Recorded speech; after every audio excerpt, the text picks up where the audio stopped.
नमस्कार आदित्य जी, बहुत बहुत स्वागत है आपका। नमस्ते, thank you inviting me again और आपको और आपके दर्शकों को प्रणाम। आदित्य जी, पीएम मोदी मलेशिया नहीं जा रहे हैं आसियान शिखर सम्मेलन में हिस्सा लेने के लिए, वर्चुअली उसमें शामिल होंगे। इसको लेकर तमाम तरह की बातें कही जा रही हैं। कांग्रेस के नेता हैं जयराम रमेश, वो कह रहे हैं कि डोनाल्ड ट्रंप का सामना नहीं करना चाहते हैं पीएम मोदी, इसलिए बच बच कर चल रहे हैं। आपको उनके वहां नहीं जाने की क्या वजह नजर आती है? देखिए, Jairam Ramesh is known for making loose statement, सबको मालूम है। इस तरह के स्टेटमेंट्स लेते रहते हैं और प्राइम मिनिस्टर जाए या ना जाए, प्राइम मिनिस्टर की मर्जी। बहुत सारी चीजें हैं प्राइम मिनिस्टर के। देखिए, ये भारत के प्राइम मिनिस्टर हैं, 140 करोड़ लोगों के प्राइम मिनिस्टर हैं। ये कोई डोनाल्ड ट्रंप के जैसे नहीं है कि जो खाली बैठे हुए हैं, दिन भर ट्वीट करते रहो या इधर के मैसेज उधर भेजते रहो और साथ में अपनी जोकर चौकड़ी के साथ वहां पे इकट्ठे हो जाओ और बकवास करते रहो, इधर उधर की बातें करते रहो। ये भारत के प्रधानमंत्री हैं। राष्ट्रपति ट्रंप में तो कहीं सीरियसनेस दिखाई नहीं देती कहीं पर भी। और भारत की अपनी प्रायोरिटीज हैं। एशियान एशियान में मलेशिया ऑलरेडी भारत के साथ डिफेंस डील्स कर रहा है।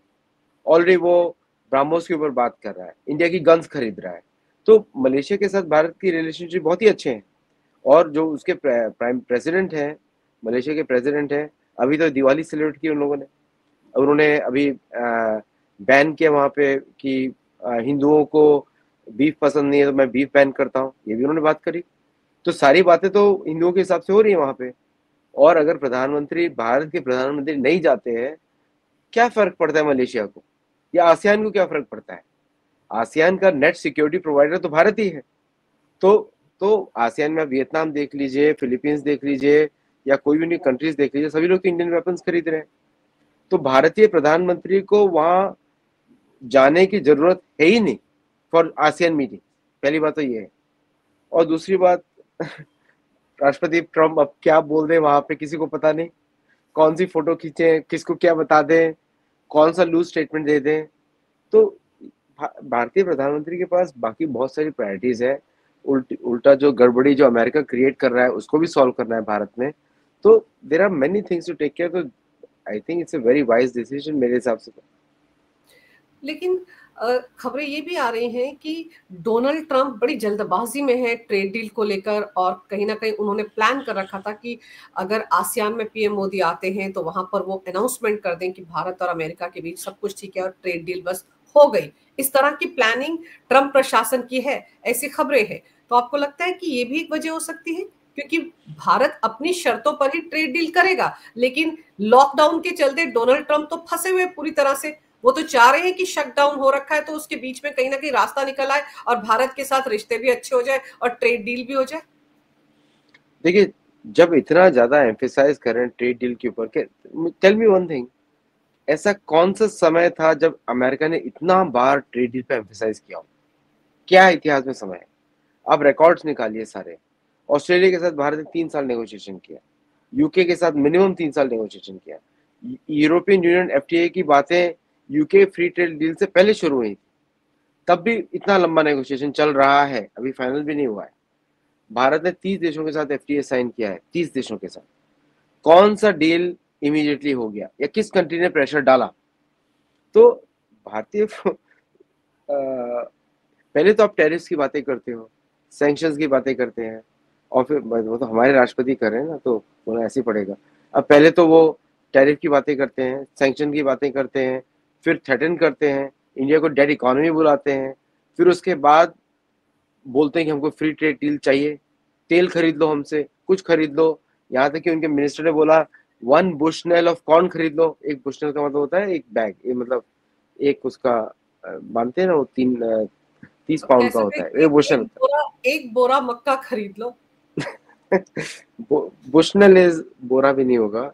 4 बुशनेल में से एक बोरा निकलेगा। बट हम्म। एक बुशनेल जो बांधते हैं, चारा बांधते हैं, वो वाला है होता है बुशनेल। मतलब वो खरीद लो, उसकी कीमत होती है $20। देखिए, ये किस तरह की बातें हो रही हैं? ये सीरियसनेस तो दिखती नहीं ना कहीं पर। भारत को सीरियसनेस नहीं दिख रही है यहाँ पर। उनको लग रहा है कि सब कुछ खत्म हो चुका है अमेरिका में, अब ये बेचने में की कगार पे है कि क्या ना बेच दो। उसके ऊपर अमेरिका नेशनलाइज कर रहा है सारी इंपॉर्टेंट कंपनीज को। मिनरल की कंपनी नेशनलाइज कर दिया, क्वांटम कंप्यूटिंग नेशनलाइज कर दिया। तो भारत ये सोच रहा है ये बेचना क्या चाह रहे हैं और एक्चुअली में असलियत क्या है, और जितना समय आप लेंगे उतना ही ज्यादा आप डिसीजन अच्छा कर सकते हैं। तो it's not about agricultural trade now. Bharat अभी ये प्रूव कर रहा है कि व्हाट इज अमेरिका हाइडिंग, ये बात हो रही है। तो भारत इसमें बिल्कुल जल्दबाजी नहीं करेगा। और भारतीय प्राइम मिनिस्टर अगर अवॉइड कर रहे हैं ट्रंप को, that is the only way to avoid embarrassment. अगर मुझे पता है कि आप मेरे से इस तरह बात करने वाले हैं, तो मैं उसके प्रिकॉशंस लूंगा, मैं आपको अवॉइड करूंगा। एग्जैक्टली वही चल रहा है। और इतना पीछे पड़ना ट्रेड डील के, तो कहीं ना कहीं गड़बड़ी दिख रही है कि कहीं ना कहीं दाल में काला नहीं, दाल ही काली है। वैसे मुझे काली दाल बहुत पसंद है बाय द वे, बट यहाँ पे तो कुछ और ही चल रहा है एक्चुअली। तो इसलिए ना हम मेरे को भी समझ में नहीं आ रहा, जबकि मैं इतना क्लोजली स्टडी करता हूँ ये सब चीजें, मुझे भी समझ में नहीं आ रहा है what is the Hari, what is the हाँ हरी। और बिल्कुल। मुझे ये समझ में नहीं आ रहा है कि चाइना ने सोयाबीन रिजेक्ट किया, इसलिए नहीं कि चाइना को सोयाबीन की जरूरत नहीं है। China is buying from Argentina, हाँ और अमेरिका इज फंडिंग अर्जेंटीना। वो क्यों फंड कर रहा है अगर इकोनॉमी डेड है तो? अर्जेंटीना इकोनॉमी तो एक्चुअली डेड है, वहां उसमें कुछ प्रोड्यूस ही नहीं हो रहा है वहां पे। तो इसलिए ये समझना कि भारत बेवकूफ है या अमेरिका को जल्दी है तो भारत शुड हरी अप, वो जमाने चले गए अभी। क्योंकि भारत एक, हम लोग डेवलपिंग कंट्री अपने आप को बुलाते हैं, बट अगर हम दुनिया की अदृश्य राज्य की रिपोर्ट्स देखें तो वो भारत को डेवलप्ड कंट्री ही मानते हैं। बिकॉज भारत के अपने खुद के रॉकेट प्रोग्राम्स हैं, भारत अपना खुद का आर्मामेंट बनाता है, भारत फूड सिक्योरिटी है, भारत से आप युद्ध नहीं कर सकते, आप भारत से को थ्रेटन नहीं कर सकते, और भारत में आंतरिक खेल भी नहीं खेल सकते। वो भी पता लग गया जेन जी के प्रोटेस्ट के समय में, है ना? वो भी नहीं हो सकता क्योंकि यहाँ का जेन जी जो है राम के नाम के भजन गाता है, अलग ही है, सीन ही अलग है। तो मतलब कि zero understanding about India, zero understanding about the current government, zero understanding about the prime minister of this country। तो किस तरह आप किस बेसिस पे कौन सा रिलेशनशिप ठीक करना चाहते हैं? मुझे तो ये शक हो रहा है अंजू जी, भारतीय एक्सटर्नल अफेयर्स मिनिस्ट्री आके ये ना बोल दे हमको अमेरिका से रिश्ते ही नहीं चाहिए। बिल्कुल। हालात तो कुछ कुछ उस तरफ जाते दिख रहे हैं, लेकिन मेरे को एक चीज समझाइए कि वो कांग्रेस पार्टी या वो विपक्ष जो पीएम मोदी के हर विदेश दौरे पर तंज कसता है कि वो तो बाहर ही घूमते रहते हैं, अब उनको ऐसी क्या खुजली मची कि वो कह रहे हैं कि मलेशिया क्यों नहीं जा रहे, आसियान क्यों नहीं जा रहे, ट्रंप को अवॉइड कर रहे हैं। लेकिन सोशल मीडिया पर एक अलग तरह की खबरें भी आ रही हैं, अलग तरह का, मैं इसे प्रोपेगेंडा भी कह सकती हूँ, हो सकता है इसमें सच्चाई भी हो, कि पीएम मोदी मलेशिया इसलिए नहीं जा रहे क्योंकि उनकी सिक्योरिटी को लेकर वहां पर कोई थ्रेट है। क्या सच में आपको लगता है कि ऐसा कुछ होगा, इसलिए पीएम मोदी नहीं जा रहे, या वजह यही है कि वो ट्रंप को अवॉइड करना चाहते हैं? देखिए बहुत सारे फैक्टर्स होंगे, और आपने बिल्कुल सही बोला कि कंफर्म रिपोर्ट्स नहीं है, तो we have to put that disclaimer also. लेकिन एक बात तो सच है कि मोदी जी ने कमेंट किया था एससीओ से वापस आकर, क्यों ताली बजा रहे कि मैं वापस आ गया, बड़ा था उन्होंने बोला था। तो आई थिंक लोगों के कान उसके खड़े हो गए सबके, क्योंकि प्राइम मिनिस्टर ऑफ इंडिया इतनी, और वो भी मोदी जो 24 साल से हेड ऑफ गवर्नमेंट रहे हैं, तो वो उस तरह का व्यक्ति इतना लूज टॉक नहीं करता है। मोदी जी का स्वभाव हमने देखा है, चुप रहते हैं हमेशा उनके ऊपर। और कांग्रेस पार्टी का क्या है कि ये कांग्रेस पार्टी तो ऐसा लगता है कि पाकिस्तान हमारा दुश्मन इनसे थोड़ा छोटा ही है, इस तरह की इनकी हरकतें हैं। जो पाकिस्तान के लोग बोलते हैं, आपको याद होगा कैरोसिन वाला, आपको याद होगा पंजाब में जब फ्लाईओवर पे मोदी जी की कार अटक गई थी, एमएच, जब MH3 MH17 मलेशिया एयरलाइंस, अब देखिए दो प्लेन गायब हुए हैं मलेशिया से, MH370 और MH17, दोनों मलेशियन एयरलाइंस के थे। कितना खतरा है देखिए, और दोनों बोइंग 777 है, और भारत का air India 1 is also Boeing 777, और दोनों मलेशिया से ओरिजिनेट हुए थे, है ना? तो ये बात को फैक्टर्स हम सबको ध्यान रखना पड़ेगा। और मैं एविएशन का मैं हॉबिस्ट हूँ, मतलब मुझे हॉबी है एविएशन की, कि MH370 जिस तरह गायब हुआ था, और MH17 को जब यूक्रेनियन फोर्सेस ने मारा था रशिया के ऊपर, उसके पीछे ही प्रधानमंत्री मोदी का प्लेन था। ये कोइंसिडेंसेस नहीं हो सकते। ओके। तीसरा, एससीओ का कमेंट जो आया। चौथा, ट्रम्प का इंसिस्ट करना कि कनाडा से अमेरिका आओ, फिर G21 से वापस आओ अमेरिका। ओके, ये सब चीजें कुछ और ही दिखाता है। और साथ में कांग्रेस पार्टी का इंसिस्ट करना इस तरह, तो कहीं ना कहीं तार तो कहीं पे सच होंगे, जुड़े तो होंगे। और प्रधानमंत्री मोदी एकमात्र विश्व के लीडर हैं जिनको पूरा विश्व मानता है। प्रधानमंत्री मोदी के बाद जो दूसरा विश्वसनीय व्यक्ति है पूरी दुनिया में, वो है एस जयशंकर जी। ओके, इन दोनों की लोहा पूरा दुनिया मानता है। और डिफेंस मिनिस्टर्स में तो राजनाथ सिंह ने जो जिस तरह वो मैच्योर बातें करते हैं हर जगह जाके, commanding the second largest volunteer military in the world, ये भी नहीं भूलना चाहिए कि India is the largest volunteer military in the world. उसका रक्षा मंत्री कितने रिस्पॉन्सिबली बात करता है। तो ये जो उकसाने वाली बातें हैं कि रिस्पॉन्ड कुछ होना चाहिए, मलेशिया क्यों नहीं जा रहे हैं, तो शायद कांग्रेस पार्टी भूल गया है कि MS-370 MS-17 के साथ क्या हुआ था, याद रखना चाहिए। और भारतीय एजेंसीज अब वो वाली एजेंसीज नहीं है जब लाल बहादुर शास्त्री जी के साथ कुछ हुआ था और वो चुपचाप बाहर आ गए थे। जब सबको पता है कि उसमें कौन इन्वॉल्व था, बुक्स आ गई हैं और मेमोइर्स आ गए बाहर, सुभाष चंद्र बोस जी के साथ क्या हुआ था सब मालूम है हम सबको। तो अब भारत चांसेस नहीं लेता। और शायद विक्रांत के ऊपर जो मोदी जी ने चढ़ के जो बोला है, उससे सभी षड्यंत्रकारियों को पता होना चाहिए कि भारत की पहुंच कहां से कहां तक है। तो ब्राह्मोस 800 किलोमीटर मार करती है और मलेशिया 600 किलोमीटर दूरी पे है, याद रखना चाहिए सबको। तो इसलिए, और अंडमान निकोबार से मैं बात कर रहा हूँ, तो द पॉइंट इज कि अभी समीकरण बदल चुके हैं और इस समय भारत को भारत पर ही फोकस करना पड़ेगा। और ये जो भारत की सुरक्षा एजेंसीज हैं, उनको मालूम है क्या इम्पोर्टेंस है, क्या प्रायोरिटी है। ये तो बकवास करने वाले मिकी डोनाल्ड और मिकी माउस ये सब तो चले जाएंगे, इनका काम कुछ और है, पैसे बनाना। बट भारत तो एक पुरातन राष्ट्र है, वो तो जी, चलेगा आगे। बिल्कुल। एक चीज़ और सोशल मीडिया पर बहुत चल रही है, उसके बारे में भी मुझे लगता है बात करनी चाहिए।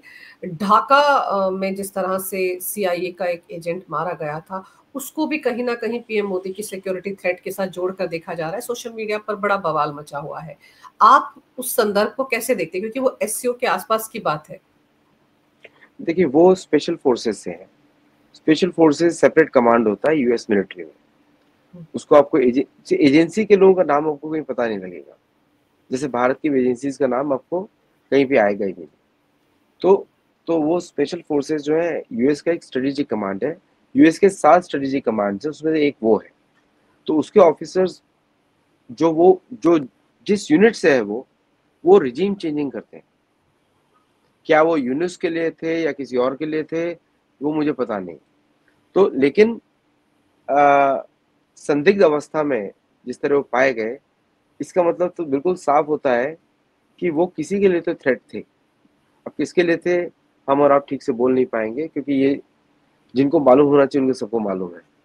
तो वो तो हम बोल नहीं पाएंगे क्योंकि पता भी नहीं हमको। और दूसरा, we can not speculate there much. लेकिन ये बात सच है कि वो रिजीम चेंजिंग, वो एक उस टुकड़ी से स्पेशल फोर्स अनेक तरीके की होती है। हुँ, एक होती है जो बिहाइंड द आर्मी लाइंस काम करे, मिलिट्री लाइंस काम करे, दुश्मन की साइड में। दूसरी होती है प्रोएक्टिव एक्शन, कोर्सिव एक्शन, जो कि किसी भी काइनेटिक एक्शन में इन्वॉल्व रहते हैं। तीसरी होती है कि जो इंफॉर्मेशनल वॉरफेयर में लगते हैं, हुँ। प्लस उनके पास काइनेटिक फोर्स भी होती है। ये उस जगह से। और इस तरह के बहुत सारे ऑफिसर्स आए थे बांग्लादेश में।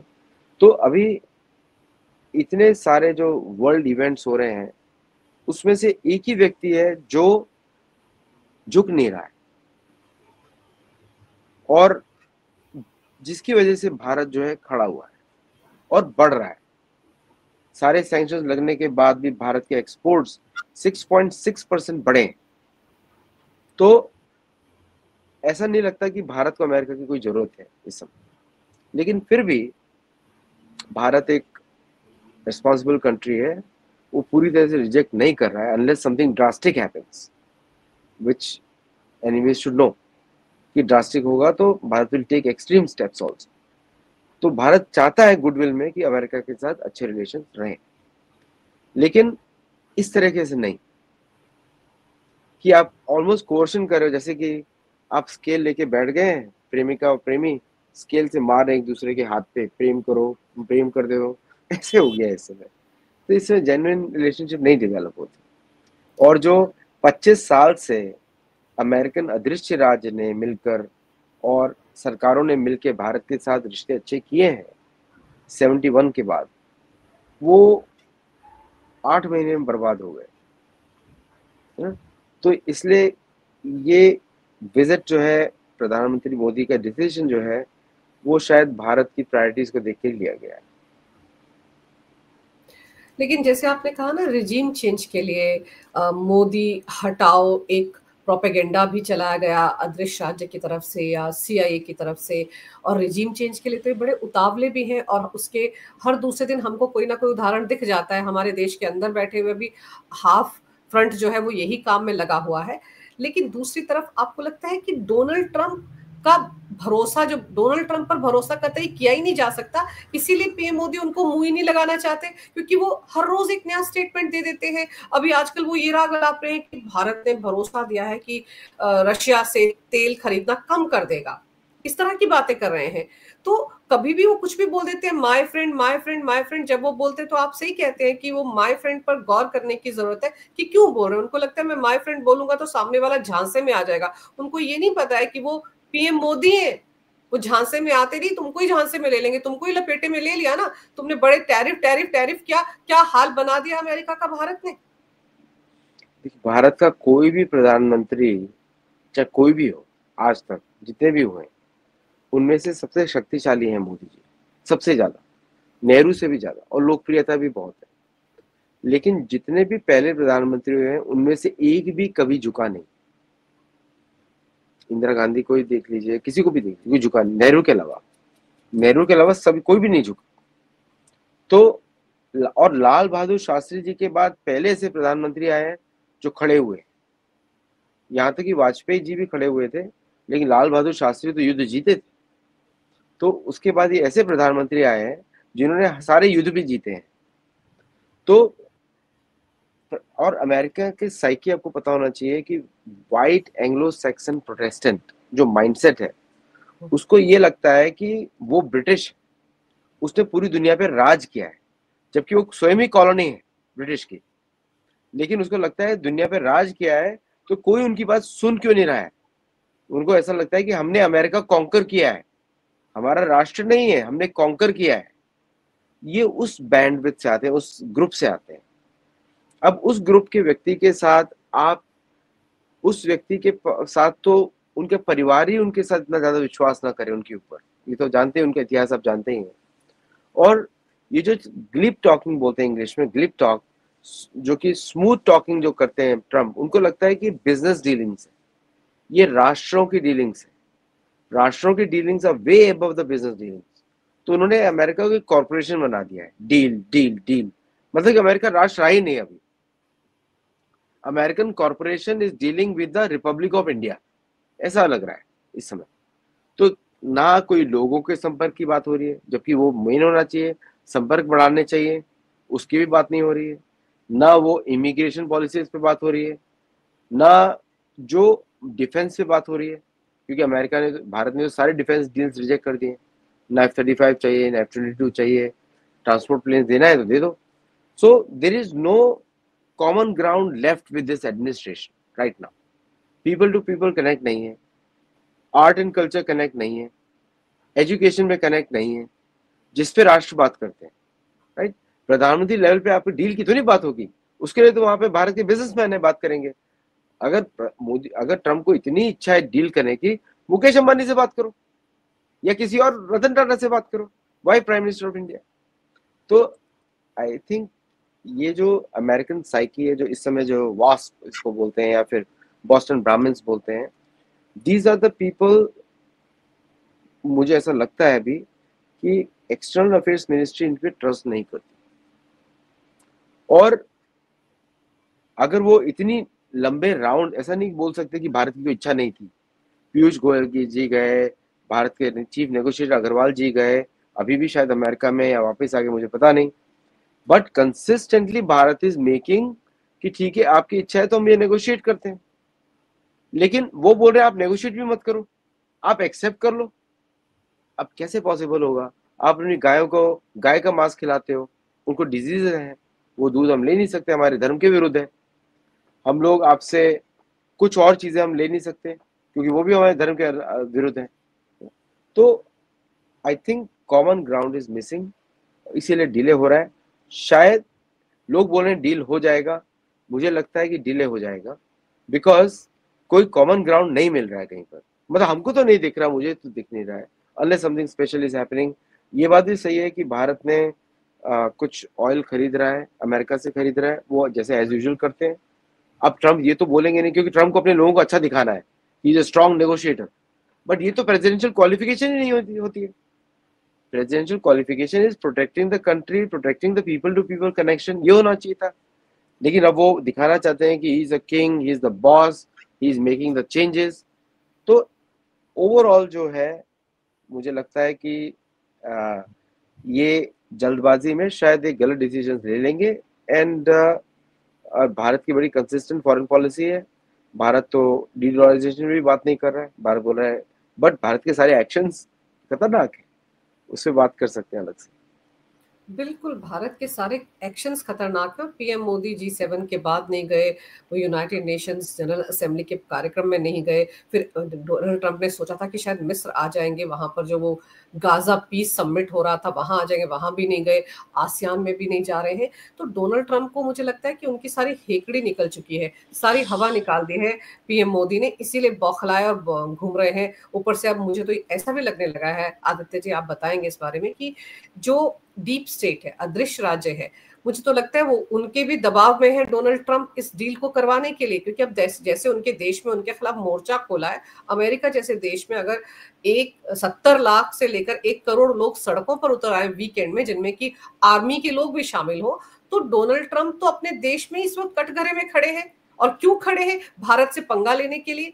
तो मुझे तो लग रहा है उन पर ही प्रेशर आ गया हुआ है डीप स्टेट का, कि भाई तुम जाओ, जो तुमने रायता फैलाया था उसको समेटो और कैसे भी करके डील करो। इलेक्शन से पहले और इलेक्शन से पहले उसके पहले प्रॉब्ली हम लोगों ने पहले बोल दिया था कि डोनाल्ड ट्रंप अब अदृश्य राज का पार्ट शुरू से है। जब भारत में सारे एनालिस्ट उछल रहे थे ट्रंप का नाम लेके, उस समय मैंने बोल दिया था ये स्वयं अदृश्य राज का पार्ट है, क्योंकि वो पहले से पता लग गया था। जब बैरन ट्रंप, जो उसके पहले, उन्होंने WLF फाइनेंशियल डील करनी शुरू कर दी थी, क्योंकि ये पूरा जो अदृश्य राज्य है, ये नॉन स्टेट गवर्नमेंट्स होती हैं प्रोमोटेड बाय द स्टेट, ये वही होती हैं, दे आर ऑफिशियल, बट वो ऐसे काम करती है जो पता नहीं लगता, तो इसलिए लोगों ने शब्द निकाल दिया डीप स्टेट। वो भी एक ब्रिटिश अमेरिकन ऑथर्स ने निकाला था। तो ये जो अदृश्य राज्य के जो खेल होते हैं, ये डायरेक्टली टाइड, और ये सिर्फ एक ही कंट्री के ज्यादातर है, अमेरिका और यूके। इन दोनों में ये षड्यंत्र का गवर्नमेंट चलती है सारी, दोनों के दोनों में। बट बाकी किसी देश में ऐसा नहीं है। बाकी देश में अदृश्य राज्य से प्रॉपर इंटेलिजेंस एजेंसी, यहाँ पे कुछ और ही गेम खेलता है। They have created so much confusion. लेकिन ये जो प्रधानमंत्री, ये जो भारत के साथ ये जो अदृश्य राज्य के जो गेम है, ये रिसोर्सेज के ऊपर है। और एक टकर कार्लसन का इंटरव्यू आया था जेफरी सैक्स के साथ। अभी जेफरी सैक्स पे भी आप ट्रस्ट नहीं कर सकते, टकर कार्लसन पे भी ट्रस्ट नहीं कर सकते। अभी मतलब आपको अमेरिकन परिप्रेक्ष्य में देखना पड़ेगा उसको। लेकिन एक बात वो सही करते हैं, वो लोग प्रेडिक्शन सारी अच्छी बताते हैं, क्योंकि उनको मालूम है क्या चल रहा है। जैसे आज ही उन्होंने किसी और के ऊपर भी लांछन लगाया। तो उस इंटरव्यू के आने के एक हफ्ते के बाद से सैंक्शन की बातें शुरू हो गई भारत के ऊपर। That's how accurate that interview was. तो उसमें वो बोलते हैं कि जिस दिन भारत उनको थ्रेट लगेगा, उस दिन से वो भारत को तोड़ने की कोशिश शुरू कर देंगे, जैसे वो आज भी रशिया को तोड़ने की कोशिश कर रहे हैं, जो कि पुतिन ने 2 दिन पहले स्टेटमेंट दिया है। तो उनको भारत से डर है कि भारत उनको ओवरटेक कर देगा इकोनॉमिकली। और आपको याद होगा 3 साल पहले जयशंकर जी ने स्टेटमेंट दिया था कि अगर भारत कुछ भी ना करे तब भी वो अमेरिका से बड़ी इकोनॉमी बन जाएगा, because our population is an asset not a liability. वो लाइबिलिटी नहीं है, एसेट है। इट्स अ ग्रोथ, इकोनॉमी का इंजन का ग्रोथ होता है पॉपुलेशन से। शायद हम लोगों को भुला दिया गया है, हम लोगों को बोला गया एक्सट्रीम पॉपुलेशन से पावर्टी आती है। वही तो बिल गेट्स का प्रोग्राम है। और अमेरिका के जो अदृश्य राज्य हैं उनकी कंपनीज भी हैं साथ में इन्वॉल्व है। अब वो इस तरह के भोजन बना रही हैं जिससे एंग्लो सैक्सन की पॉपुलेशन घटनी शुरू हो जाएगी। तो वो ये चाह रहे हैं कि किस तरह भारत को भी इस तरह तोड़ा जाए, फूड बेच के, फूड कंट्रोल करके, उनको जेनेटिकली मॉडिफाइड करके, उनकी फर्टिलिटी रेट्स को कम करके भारत की पॉपुलेशन को कम किया जाए, then they can control India, जैसे उन्होंने चाइना को कंट्रोल कर दिया है। अभी आज आपने देखा होगा year on year 0.4% month on month 0.41% decrease हुआ है चाइना के रियल एस्टेट प्राइसेस में कंसिस्टेंटली फॉर 9 मंथ्स। ओके, तो ये वन चाइल्ड पॉलिसी का रिजल्ट है उनके लिए। तो भारत के लिए भी सिमिलर थ्रेट है इस समय। तो because they are not succeeding in that, अभी मैं तो पहले से बोल रहा हूँ 3 बच्चे होने चाहिए, मोहन भागवत जी ने भी बोला, प्रधानमंत्री मोदी ने भी बोला। तो वी आर समाओ, भारत जो है इनके सारे प्लान्स तोड़ता जा रहा है धीरे धीरे। जेंजी भी तोड़ दिया, मिलिट्री में तो अब ये they can't even enter India, it was not possible before prime minister Modi.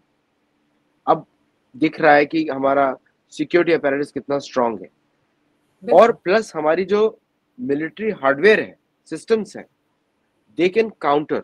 तो हम मिलिटरली कुछ कर नहीं सकते, तो बेबस है। तो इसलिए वो सोच रहे हैं कि अगर टॉप को हमने अफेक्ट कर दिया तो पूरा देश वापस कंट्रोल में आ जाएगा, क्योंकि इसके बाद कुछ दिखता ही नहीं लीडरशिप उनको। सो ये गलत फहमी है इधर की। तो आई थिंक ये डेस्परेशन नहीं दिखाता है कि फेलियर ऑन ऑल साइड्स। बिल्कुल। और जैसे मतलब कि पीएम मोदी को लेकर जो बौखलाहट अमेरिकन में है या अमेरिकी प्रशासन में है या डोनाल्ड ट्रंप में है, उसी से ये बातें सामने आती है ना कि पीएम मोदी की सिक्योरिटी को लेकर थ्रेट है इसलिए वहां नहीं जा रही। ये बातें भी तो इसीलिए आती है ना, बौखलाहट में आप रिजीम चेंज की बात करते हैं, मोदी हटाओ मुहिम की बात करते हैं, तो ये सब आएगा ना। आपने बीजेपी के 37 एमपीस को भी तो तोड़ने की कोशिश की। जब ये सब खबरें आती हैं आदित्य जी, तो फिर अल्टीमेटली तो आप हमारे लीडर की तरफ जा रहे हैं ना। आप वेस्टर्न मीडिया को देखो किस तरह का प्रोपेगेंडा कर रहे हैं। आपने यूके का नाम लिया कि वहां पर षड्यंत्र हो रहा है, ये देखिए ये बीबीसी किस तरह की खबरें छापता है। Gen Z rising, why young Indians aren't taking to the streets, ये आर्टिकल का उनके हेडलाइन है, देखो ना। इसका क्या मतलब हुआ? मतलब वो उकसा रहे हैं जेनजी को भारत में कि उतरो, जो काम तुमने लेह लद्दाख में किया बाकी जगहों पे क्यों नहीं कर रहे हो। राहुल ने भी तो ये कहा था ना कि जेनजी ही अब लोकतंत्र को ठीक करेंगे, संविधान की रक्षा करेंगे। तो यही भाषा बीबीसी बोल रहा है। देखिए, बीबीसी तो स्वयं इंटेलिजेंस एजेंसी का पार्ट है। BBC must be banned in India as a foreign information collector, okay, जो मिलिट्री के लिए यूज होता है। वेस्ट में कोई भी इंडिपेंडेंट मीडिया नहीं है कहीं पर भी। ये भारत में इंडिपेंडेंट मीडिया का ज्यादा भूत सवार रहता है जर्नलिज्म में, लेकिन वेस्ट में कोई भी इंडिपेंडेंट मीडिया नहीं है। ना फॉक्स न्यूज इंडिपेंडेंट है, ना सीएनएन इंडिपेंडेंट है, ना एएफपी इंडिपेंडेंट है, ना रॉयटर्स इंडिपेंडेंट है, ना बीबीसी इंडिपेंडेंट है, ना सीबीसी इंडिपेंडेंट है, ना ही एबीसी इंडिपेंडेंट है। ओके, ये सारे मेजर 5 आईज के सारे मेजर है, including DW Germany, it is security threat to India. Al Jazeera जो कतर से चलता है, वो भी सिक्योरिटी थ्रेट। ये सब टुगेदर काम करते हैं। इसी को जनरल बिपिन रावत जी ने बुलाया था 0.5 फ्रंट। अभी ये 0.5 नहीं बना है, अब ये बन चुका है 1 फ्रंट, 0.75 1 बोल दीजिए, but it has become that. तो भारत को अपनी बेल्ट्स कसनी पड़ेंगी। हम लोग गुडी गुडी नहीं रह सकते सिक्योरिटी की तरफ, और अब इसको सिक्योरिटी को मिलिट्री की तरह देखना पड़ेगा, क्योंकि वो लोग मिलिट्री के जैसा काम कर रहे हैं, तो भारत को भी मिलिट्री के जैसे इस पे काम करना पड़ेगा। मैं अभी एक बड़ी अच्छी कॉन्फ्रेंस हुई थी, defence conclave organised by Republic Bharat, phenomenal speakers over there, कुछ तो आपके चैनल पे भी आते हैं, और अमेजिंग टॉक्स मैंने सबकी बड़े ध्यान से सुनी। One thing I was very happy being a technologist और सनातन धर्म में बुक लिखता रहता हूँ, कि अब वो जागरूकता आ गई है कि media is no longer can be left on the ethics of journalism, क्योंकि दूसरी साइड को एथिक्स नहीं बचे। अभी media is the part of the national security apparatus, क्योंकि वहां पे वो इन्फ्लुएंस करके, अभी आपने दिखाया जनजी वाला, राइट्स करा सकते हैं। फॉरेन सोशल मीडिया प्लेटफॉर्म्स जैसे फेसबुक है या कोई even x can be misuse, क्योंकि फिर भी अमेरिकन ही है, कैन बी मिसयूज। तो दैट अवेयरनेस हैज कम। जिस तरह से भारत ने तुरंत जीमेल से जोहो मेल पे शिफ्ट किया, जिसके बारे में सालों से बोल रहा हूँ, 2015 में मेरा आर्टिकल है संडे गार्जियन में, तो तब से मैं बोल रहा हूँ कि इससे सिक्योरिटी थ्रेट, और अब जाके उस पर एक्शंस हो रहे हैं। तो आई थिंक जिस दिन भारत की एस्टेब्लिश में ये आइडियलाइजेशन हो जाएगा कि वेस्ट में सब कुछ मिलिट्री है और सब कुछ चर्च, उस दिन से भारत इन सबको एज ए सिक्योरिटी थ्रेट ही लेगा, क्योंकि demographic subversion is a war. जो मणिपुर में हुआ इट्स ए वॉर, जो केरल में हुआ इट्स ए वॉर, जो डीएमके में जो बकवास करते रहते हैं, वैकम, अभी वैकम अवार्ड भी दिया किसी को, इट्स ए वॉर। जब इसको वॉर कैसे ट्रीट करेंगे, तो उसका, क्योंकि उन्होंने तो वॉर छेड़ा हुआ है, जब आप उसको उसी भाषा में रिस्पॉन्ड करेंगे तब जाके कुछ बात होगी। नहीं तो उसके पहले ये बकवास चलती रहेगी कि मिलो या ना मिलो, अब फोन कर दो तो उठा लो। कितनी बार तो फोन कर चुके हैं वो, हर 40 दिन में एक बार फोन करते हैं। इतना तो शायद पत्नी को भी ना करते हो, राइट? तो और वो भी ढूंढना पड़ेगा कौन सी पत्नी को फोन करे, किस वाली को करना।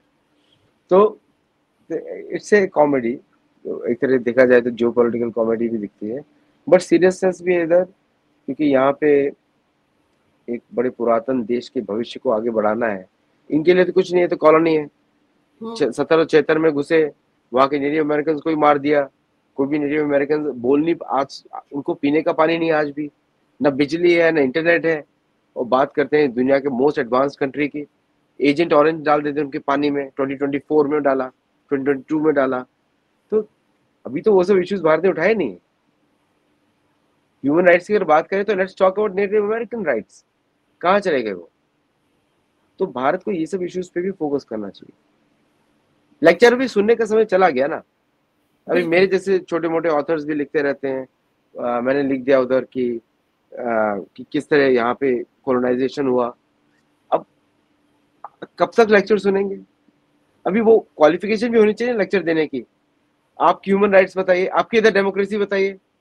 आपने कॉलेज कैंपस में गोली चलवा दी, राइट? आपने पुलिस भेज दी अंदर, अरेस्ट करवा दिया, बच्चों को अलग करवा दिया, आइस की रेड्स हो गई, आपके कांग्रेसमैन की पिटाई कर दी आपने आइस डिटेंशन फैसिलिटी के बाहर। तो वह कहाँ गए ह्यूमन राइट्स वहां? उस तरह की बातें भी होनी चाहिए। तो आई थिंक भारत इसमें पैरिटी मांग रहा है, और जयशंकर जी तो डिप्लोमेटिक लैंग्वेज में क्या क्या नहीं बोल गए। जब यूएन की समिट में भी आए थे कि let me talk, let you must have here, वहां पे ब्रिक्स की मीटिंग करी, G21 की मीटिंग करी, अफ्रीकन यूनियन के साथ मीटिंग करी, तो भारत ने स्पष्ट जवाब तो दिए उनके एक्शन से। लेकिन ये लोग इतने डम्ब हैं, क्यों दिखने के बाद भी देख नहीं पा रहे, समझ नहीं पा रहे हैं। मतलब इनको कोई बोल के बताए कि ये हम कर रहे हैं, आपके साथ करेंगे, और तो बट लेकिन लेकिन जैसे आपने ये भी कहा था ना एक बार कि भारत और अमेरिका एक पेज पर नहीं है। एक तरफ तो डोनाल्ड ट्रंप मुनीर को दुनिया का बेस्ट आर्मी चीफ बताते हैं और उनकी तारीफों के पुल बांधते हैं, क्रिप्टो करेंसी में वहां जा जाकर कारोबार कर रहे हैं, वहां इन्वेस्टमेंट करने की बातें करते हैं। तो जब तक डोनाल्ड ट्रंप पाकिस्तान के प्रति अपने प्रेम का ऐसे इजहार करते रहेंगे और साथ साथ माय फ्रेंड मोदी बोलते रहेंगे, तो ये बात नहीं बनने वाली है। भारत जब नेगोशिएट करेगा तो पाकिस्तान भी बीच में आएगा। तो ये बात शायद डोनाल्ड ट्रंप समझ नहीं रहे, या आपने कहा डम है, समझना नहीं चाहते हैं। और अभी बीच में जैसे आपने वॉर की बात की, मणिपुर में जो कुछ हुआ, आप सोचिए उस वक्त भी यही कांग्रेस लगातार दबाव डाल रही थी कि पीएम मोदी मणिपुर क्यों नहीं जाते, क्यों नहीं जाते। और जब पीएम मोदी मणिपुर गए तो सबने कहना शुरू कर दिया अब तो बड़ी देर हो गई। तो किस बात की देर हो गई थी? और आज आप जोर लगा रहे हैं कि मलेशिया चले जाए, मलेशिया चले जाए। आखिर बार रखा क्या है? वर्चुअली भी तो बात कर सकते हैं ना पीएम मोदी, हर जगह जाने की उनको जरूरत भी नहीं है। तो ये सब चीजें ऐसी हैं आदित्य जी, जो कहीं ना कहीं डीप स्टेट का, अदृश्य राज का कोई ना कोई प्रोपेगेंडा भारत में चल रहा है। पीएम मोदी की सिक्योरिटी को लेकर कोई थ्रेट है। ये चीजें जब आदमी इनकी कड़ियां जोड़ता है तो शायद ये सोचने पर मजबूर हो जाता है कि शायद ऐसी कोई कंस्पिरेसी है जिसके तहत हर कोई चाहता है कि नहीं नहीं, पीएम मोदी को तो मलेशिया जाना चाहिए और डोनाल्ड ट्रंप की तरफ से हो सकता है कोई नया टूल किट दिया गया हो कि वो वहां आए और मैं वहां पर आकर अनाउंस कर दूं कि हमारे बीच तो ट्रेड डील हो गई, कुछ ऐसा प्रोपेगेंडा शायद चल रहा है। लेकिन आपने बहुत ही विस्तार से इस विषय पर बहुत ही अहम जानकारी मेरे दर्शकों को दी आदित्य जी। मेरे लिए आपने समय निकाला, इसके लिए आपका बहुत बहुत धन्यवाद। नमस्कार। भारत माता की जय हो। वंदे मातरम। जय श्री राम। जय श्री राम।